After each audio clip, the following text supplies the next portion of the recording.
Kia ora everyone, Corina here from the Game Animal Council and Fish and Game. Thought we'd take an opportunity to pop into the Minister's office and have a chat to her, Minister Nicole McKee, around the firearms reform that has just recently been announced. So thanks for taking the opportunity to catch up.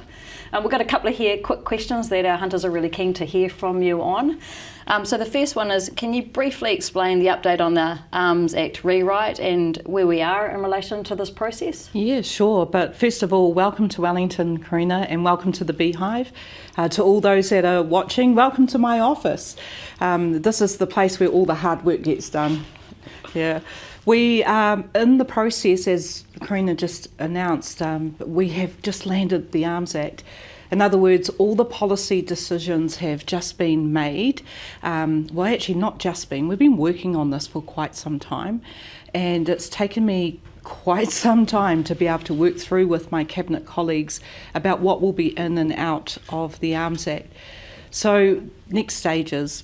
The policy's all been decided, so we know what's going to be in the Arms Act. The bill itself is in its final stages of drafting. It is the bill being heard before Christmas in part of the Q4 action plan for the government. So for all those people out there, it means we will have a first reading before Christmas. It then goes into a full select committee process. Firearm owners aren't used to full select committee processes, so that means a full 6 months. Now, usually when submissions open, it will only be for 6 weeks, but I've asked for an extension because what this means, if we have the first reading before Christmas, it means that we can have an extended time over summer to have written submissions come in. Once we've got those submissions in and we've gone through the select committee process, which will be 6 months, we then will have the final stages of the bill go through before the end of the term. So somewhere around mid-year, we should have the Arms Bill enacted as the Arms Act 2026. That's excellent. So you're just providing enough time for our hunting communities out there to have a look at the details of the bill, get their head around what's proposed, pop submissions in, and then present those through the select committee process so they can have their voices heard. That's right, and it's going to be very important. I mean, on my Facebook page, to those that have signed up to receive my newsletters through the ACT Party, we will be sending out information once it's had its first reading or when we're about to go to first reading, and try and encourage people to submit. And I encourage not only for your viewers to submit, but for their friends and their families. If you see something positive in the Arms Act rewrite, you need to say that you like it. It's really, really important. Well, we've got some more questions here for you. So many in the hunting sector expected to see a repeal of the Firearms registry. I'm just raising it because it's what's been raised with me. Yes. Why has the government decided to retain it at this stage? What I was able to do, though, was make a heftier restriction on what can be captured in the Arms Act registry law that we have at the moment. If I can clarify that a bit more, it sounds so political the way that I say it. But effectively, I want the police to be able to come in, sorry, I'm going to change that. I'd like the regulator to be able to come in and ask information about you as a licensed firearm owner. What's your name? Where do you live? What's your licence number?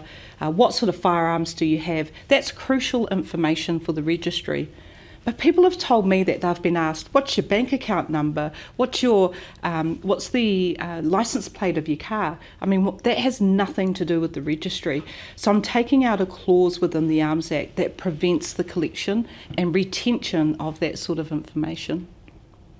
Thank you for that. How will the new Firearms Licensing Review Committee operate? I think this is something that sort of hunters have been talking to us about, or legitimate firearms owners have been talking to us about that, and the independence of a committee to look at challenges and potentially revocation of firearms licences where they occur. Yes, well, the current system that we have is within the legislation, police are only able to suspend a licence pending revocation. So suspend it for 3 months maximum, and then either a person has to be fit and proper or done whatever it is that the police had required of them, and I will say police because it's them at the moment, or they're revoked. And once you're revoked, you can't get or apply for a licence for another 10 years.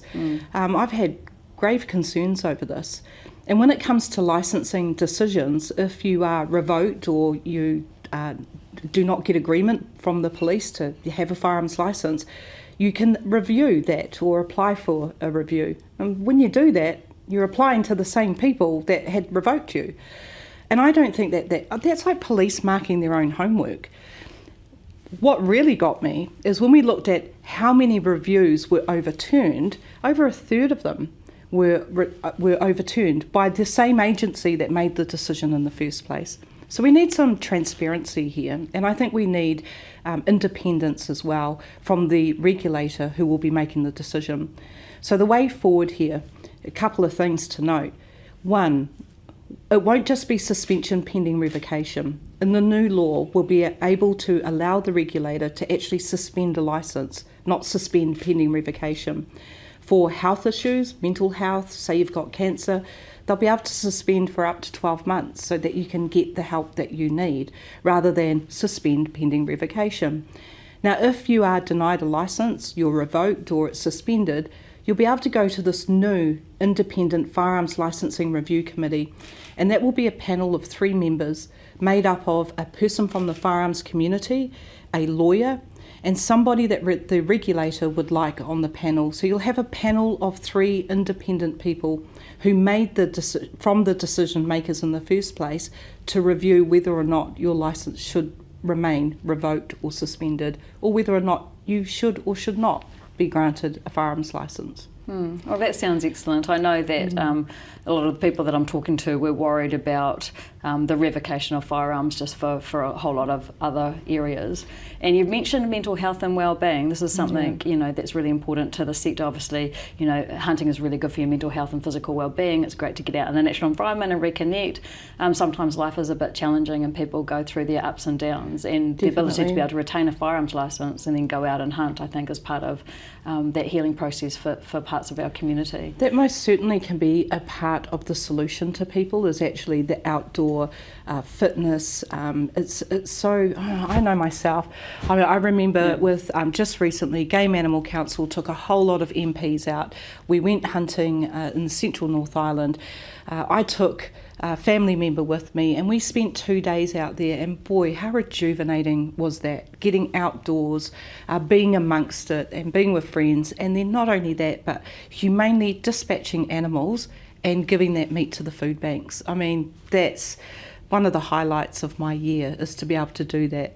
But what I will mention, just going back to the Licensing Review Committee, is that currently, if you are denied by the process that's happening at the moment, you can go to the district court, and the same thing will still apply here. If you're still not happy with the decision of the Licensing Review Committee, you can go to the district court.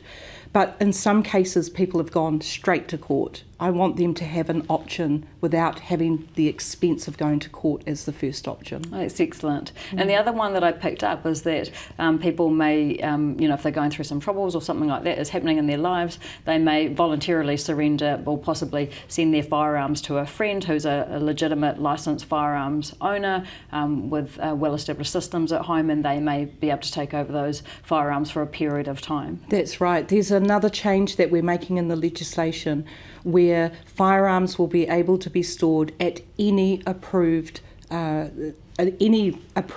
facility that the regulator has already approved. That basically means that, yes, if you have health conditions, mental health conditions, you'll be able to give your firearms to another person who's already been approved by the regulator to store on your behalf, instead of having them to go into police custody or even sell them, which some people have had to do as well. It also means in situations where you might have a family member that comes back home and the police are concerned about having firearms in the home with that person, you won't be revoked or you won't be suspended. You'll actually be able to go and take those firearms somewhere else. So there'll be options, not only for those that could have their firearms suspended, but for those that students or renters, or those that are having issues with family members. It's all in all about keeping not only our firearm owners safe, their families, their neighbours and our communities as well. So overall, you're sort of looking for that pragmatic, balanced approach to legitimate firearms ownership, where you're trying to remove the barriers to it, make it more workable, but while still dealing with the criminal challenges that we have within our communities. That's right. Since 2019, we've seen our golden apples inside our golden barrel be chastised like we are nothing more than murderers ourselves, and that has been really, really hard for me to witness and to stomach. I still get it now. I just had it this afternoon in the House when I'm talking about these great changes that we're making to the Arms Act. I had abuse hurled at me from across the benches from opposition parties. They simply just don't get it. But at the end of the day, we do. As licensed firearm owners, we know we are the golden apples, and I want to put respect back into the Act for the people who are complying with it, because we were never the problem in the first place. We've been having this conversation around game animal management nationally at the moment, and hunters are really keen to be part of that solution. So what we know is parts in the country we've got really large or growing populations of deer, and we need to manage those animals so we've got less numbers but healthier herds that benefit farming communities, don't impinge on those productive land uses, but at the same time still providing a hunting resource for our communities. What changes here are going to support hunters to undertake game animal management? Oh, that's a really good question, and can I do a shout out to all the hunters out there, especially the ones that are providing meat to our food banks all over the country. You're doing an amazing job and we love what you're doing. There are some changes within the bill that will help them. I've spoken about the pest controllers, that they will have multi-user agreements so that they'll be able to move their firearms with each other over a 7-day period, as long as they're approved though. That's not for anyone and everyone, but as long as they're approved. There's the storage requirement changes that we're making. Actually, let me just have a quick look here. The storage requirements, the extension of the licences. So if I can just take a minute to explain this, because a lot of people don't realise what's happening right now in firearms licensing, and I'm getting a lot of complaints about delays. For those that don't remember, and those that do, back in the 1980s, we moved from a lifetime licence to a 10-year licence. That's when the Arms Act 1983 came in. And then the powers that be try to move everybody at the same time in 1984, 1985 and 1986 into these 10-year licences. It doesn't take a rocket scientist to realise that every 4th, 5th and 6th year of every decade, they all come up for renewal. So on average, each year between 6,000 to 9,000 licence holders renew their licences. But in the 4th year of a decade, 40,000 people try to renew. In the 5th year, which we're in now, 2025, 55,000 people are trying to renew. And next year, it will be 50,000, then it will go down to about 38,000, and then it will start dropping back down. This is causing massive delays with the regulator. People are telling me, I'm trying to get an import permit, I can't. I'm trying to get my licence renewed, I can't. Trying to tell the regulator I've moved address, not hearing anything. And the problem is that we don't have enough time to be able to go through all this process. People have suggested we need to get more staff in an FSA. Well, they started at 50, they're up to 500.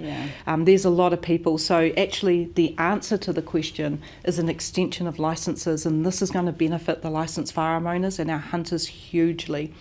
With close to about 150,000 people trying to renew over a 3-year period, the regulator will be able to give them an extension of 3 years if that person has shown that they are responsible, they've not come to the attention of police, and they've held a licence and shown good behaviour for some time. This is actually going to flatten that curve. So over years to come, by the time we get to 2034, 35, we're going to see less demand on the regulator, which means that's going to be beneficial to the hunter because they'll be able to renew their licence, get their permits, and be able to work more efficiently in the field, helping the food banks. Some of the other things we're doing as well is helping dealers, and the flow-on effect of that is going to help the hunter. So import permits for dealers are going to last for 12 months instead of 3 months. This means getting firearms and parts is going to be made easier because there won't be so much compliance that the dealer's going to have to go through. We're removing some of the barriers for the dealers, which I'm hoping is going to have a flow-on effect for the licensed firearm owners. So if a dealer doesn't have to pay the excessive costs of endorsements for every employee, then perhaps that can go back into the business and have a flow-on effect to those licensed firearm owners. What else have I got here? Of course, we've got the flexibility with suspensions of licences instead of straight-out revocation, which again puts respect back to the community. More importantly, from my perspective, I hope it encourages licensed firearm owners who are dealing with stress and strain to go and seek help for that. Yes. There's a few that haven't, and we need to be able to open that pathway to a good result for you as a licensed firearm owner and also your family. There's quite a few things in there, little things that will make huge differences, especially in the way that you operate. Because if you have a clear law and you understand your obligations and you can work within it, that's going to benefit every single person. I think that's what I'm hearing from hunters as well. They just want to know the clarity. They want to know that they can get their firearms license, and they want to be able to just go hunting and not have a whole bureaucracy around them that's going to be challenging to manage. That's right. I mean, I've seen a draft of the bill. I've asked for more positive wording, take away the negativity. So, for example, prohibited firearms are going to become restricted firearms. That's to reflect they were never prohibited. You know, we've got the mantra out there in the community that semi-automatics were banned, and they never were. So they're not prohibited, they are restricted. I'm removing some words in there around air rifles where they say, or they refer to it, especially dangerous air rifles. I'm actually calling them high velocity air rifles. We just get back to common sense wording. And instead of having within the bill, you must not, at the start of something, instead it's going to say it's an offence too, and tell you what the offence is. And then underneath it, it'll say, but a defence to this will be. This means that you as a licensed firearm owner will understand what is against the law, but what is a defence. But not only you, so will the police, they'll understand it. So will the regulator, the lawyers and the judges. So it will become very clear what you have to do. And I think that clarity has been especially missing for quite a few decades. And it's something that we all need to be able to understand what are the constraints that we need to live in, work in and abide by as fit and proper people that we are. Yeah.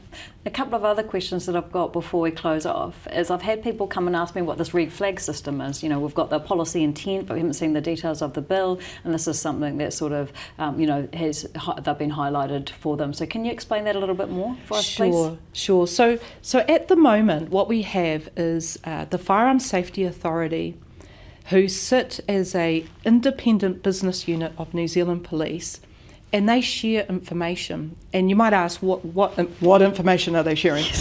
Yeah. Well, it's information that they've always shared since the two organisations came together. The Firearms Safety Authority currently hold the new register, that's theirs. And New Zealand Police, they maintain NIA, their National Intelligence Application. NIA also holds the old registry, which many people didn't realise we already had a registry. So these two pieces sit under two different agencies, one under New Zealand Police and one under the Firearms Safety Authority. But because Firearms Safety Authority were under police, they were able to share the information. Also, organisations like the SIS, GCSB, after Brenton Tarrant, it became apparent that we needed to be able to share information with what's happening with people coming in from overseas as well. So they have been sharing information, they've been allowed to, and they've been continuing to do that. When I pull the Firearms Safety Authority away from the umbrella of New Zealand Police, making them only host the authority, not be an independent business unit of it, I'm actually separating their ability to share that information. But I'm also a little bit worried about what information that they're sharing. So what I'm doing is keeping with the status quo, which is GCSB can tell them if a Brenton Tarrant-like person has come into the country and they perhaps have been radicalised overseas. We need to be able to make sure that that information can be transferred. But what I'm doing is just putting it in legislation because they were already doing it and putting controls around it. So at the moment there are no controls. So I'm basically saying you need to be able to keep sharing, but heck, I don't want to be sharing a speeding ticket or something like that. You need to be able to share if this person's up to 100 demerit points, that sort of information, really important information as to a person's fit and proper status. And what I will be doing is just putting controls around that information sharing rather than it just going ahead like it has been without any controls at all. Another question that I've had posed to me by the hunting community is why were you unable to make those changes to clubs and ranges? Well, when we came in with National and New Zealand First, we signed a coalition agreement that would allow me to tackle the clubs and rangers regime straight away. I had to do that straight away because we were having clubs starting to close down, rangers starting to stop operating. The agreement to get that done before doing the Arms Act was that I could not then go into it when I was doing the Arms Act. So in other words, the agreement was do it first, get done what you need to get done, but you cannot, Minister McKee, have another look at it when we do the Arms Act. Again, that's another area. I didn't get everything that I wanted in there, but I think I got some really good changes, actually some exceptional changes for the firearms community in order for them to keep their clubs and their ranges operating. What would be good for people who want me to go further in that area is when this bill opens up, submit on the things that you did not see in clubs and ranges that you'd like to see now, because if we get enough people submitting on an issue, then we will be able to change it at Select Committee. It will also help me understand what I can campaign on in 2026 on your behalf. I got some things through, I didn't get everything, but it doesn't mean we stop here. So as far as I'm concerned, in order to support the clubs, the rangers that are operating around New Zealand, I need to hear from our community about what you need, what I can do to campaign on to make it better for them to operate and stay open. No doubt we'll be pulling everything together from the hunting sector and sending them through, so we're all clear about what the needs of the hunting sector are coming into the next election. That'll be great. I mean, as a hunter myself, it's important that we have a range to go to sight in our rifles. Doing it out in the bush is not ideal. Doing it down at the riverbank is not ideal. But if we've got no choice because we've got no rangers, then that becomes a public safety issue, and it's not ideal for a hunter to do that. So I'm a big supporter of clubs and rangers. I've been a president of several different clubs, several different disciplines, and I know how important it is for our community to have access to rangers. That's right. It's a way of being able to bring our hunters through in a really safe way, so that they learn about legitimate, safe firearms use, and then also those skills associated with hunting as well. What I will say to our community is I have written a letter to Chris Bishop, which has been acknowledged, asking that when he does the RMA reforms, that he seriously look into how he can support rangers within our community, including whether or not he could have a look at people who move into an area and then complain about the noise from a club. He has assured me that he will be looking into that, and I can't wait to see what the RMA might say about that area as well. Further support from this coalition government for our clubs and rangers. Oh, thank you very much. So before we finalise, have you got any other messages for our hunters out there that are really interested in this space? I know the whole community is looking very keenly at what these changes mean and trying to understand it for themselves so they can put a submission into the Select Committee. But any final words for our hunting communities as they take a moment to look through this policy intent that you've kindly released? Well, I think first and foremost, a big thank you to the hunting community. You are outstanding conservationists, and it's a pity that the work that you have done has not been recognised by previous governments.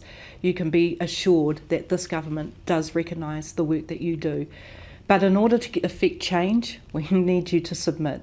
We're going to have the first reading of this bill before Christmas, and over the holiday period, submissions will be open. You will see things there that you wanted that you didn't get. You may see a whole lot that you liked. What I need you to do is come in and say, I support the bill. And if you want more, you add, but I'd like to see. And get your friends and your families to also submit. This is the first chance in 42 years that we've had to be a part of the solution for Arms Act. I've done my job. I've done my bit. I've given you the piece. It's now up to you. Once this bill has been read, it's up to you. I can't do anything else. If you like it, you need to submit on it. If you don't, then it will all fall over. It's as simple as that. Oh, Minister Nicole McKee, thank you so much for your time today.